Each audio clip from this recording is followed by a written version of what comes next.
Gentleman yields back, now recognize Congressman D'Esposito of New York. 5 minutes. Thank you, Mr. Chairman. First question for everyone. We could start and just go down the line. Did you testify in front of the January 6th Select Committee? No, I received a phone call. When you say testified, I had an informal interview with the committee. Right, but it was You can move not the mic archived, closer. correct? I'm sorry, say again? If you could move the mic closer, please. We'll give you a couple extra seconds. So the answer, It's Command Sergeant, was no. No. Colonel, you were interviewed but never in front of the committee. No. Correct. Brigadier General? No. Captain? Informally interviewed, but never in front of the committee. Okay, got it. So as the chairman mentioned in his opening remarks, we're here today to not only correct the record, but also make sure that we are better prepared today than we were, right? We want to be better prepared as a nation, as an agency. We want to be better prepared for the next, God forbid, incident than we were that day, not really to focus on President Trump. That's not really what we're here for today. So, Captain Nick, in your opening testimony, or the one submitted to the committee, you said that at about 2:30 conference call, and I quote, Lieutenant General Piat and Lieutenant General Flynn, while on the call, discussed how they did not like the optics. They stated it would be in their best military advice to recommend to the Secretary of the Army, Ryan McCarthy, to deny the request from Command General William Walker to deploy the D.C. National Guard and aid the United States Capitol Police in the restoration of ordered liberty, or as some called on this committee, democracy, on Capitol Hill. Major Brooks, during the bipartisan transcribed interview the subcommittee conducted in March 2024, you were asked if you recall hearing the word optics on your 2:30 p.m. phone call.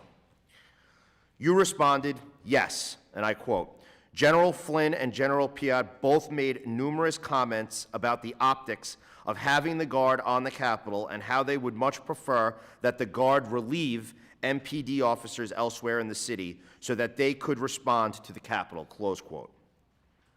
For everyone, and we'll start with Command Sergeant Major Brooks, why would these military experts want to send the National Guard to relieve MPD officers elsewhere after the Capitol was breached at 2:12 p.m.?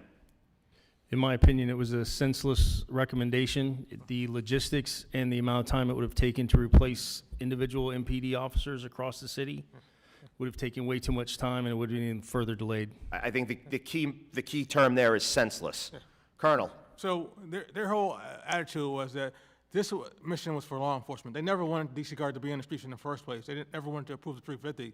They thought this was a law enforcement mission. They believed it would have required 100,000 demonstrators before the D.C. Guard was necessary, and that was the Army's thinking.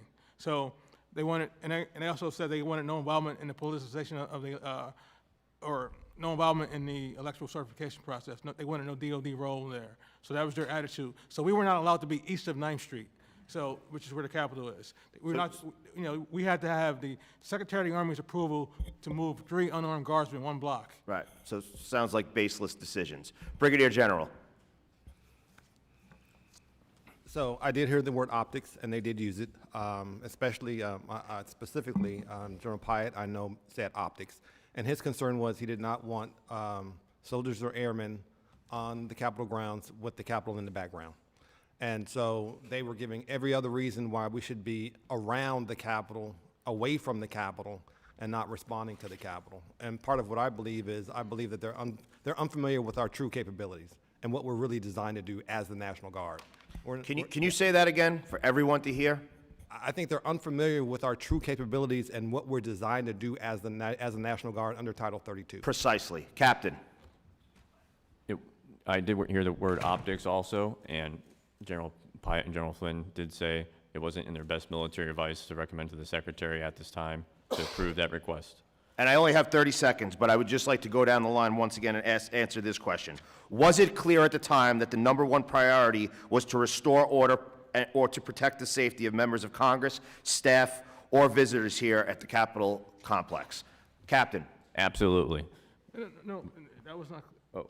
It was clear that we needed to be at the Capitol at that time. Right, I you mean- needed to be, but was that their number one priority? No, it was not. Brigadier General, Their number one priority was to make the police respond and not the National Guard. Colonel, Absolutely not, Congressman. It was not their priority, sir. thank you. I think it's clear. Mr. Chairman, I yield back.